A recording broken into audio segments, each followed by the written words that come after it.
દેશભરમાં આજથી સીબીએસઈની બોર્ડની ધોરણ 10 અને 12ની પરીક્ષાનો પ્રારંભ થયો હતો।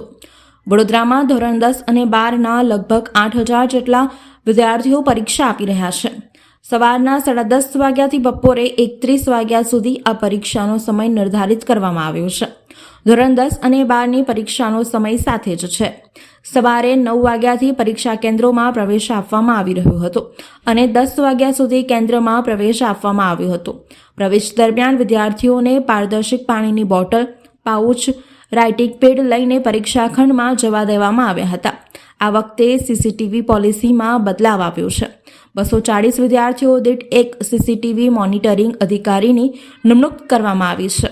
વડોદરામાં 9 કેન્દ્રો પર આજથી પરીક્ષાનો પ્રારંભ થયો છે। પરીક્ષાને ધ્યાનમાં રાખીને સુપરવિઝન કરનારા 300 જેટલા શિક્ષકોને ઓનલાઈન ટ્રેનિંગ આપવામાં આવી છે।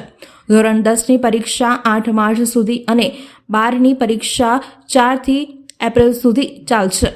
શહેરમાં ઠેર ઠેર ગટર લાઇન નાખવાની કામગીરી ચાલી રહી હોવાથી ટ્રાફિક જામ થતો હોય છે। આ સંજોગોમાં સ્કૂલના વિદ્યાર્થીઓએ અને વાલીઓએ પણ ઘરેથી વહેલા નીકળવા તાકીદ કરવામાં આવી છે, જેથી પરીક્ષા કેન્દ્રો ઉપર સમયસર પહોંચી શકાય।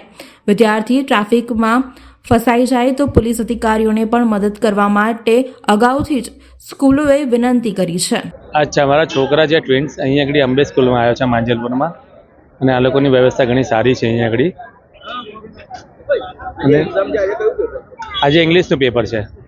આજથી ધોરણ 10ની સીબીએસઈની એક્ઝામો ચાલુ થઈ છે। અત્યારે અમારા છોકરાઓનો નંબર અંબે વિદ્યાલય માંજલપુર આવ્યો છે, એટલે અમે બધા પેરેન્ટ્સ અહીંયા આગળ આવ્યા છે છોકરાઓને મૂકવા માટે।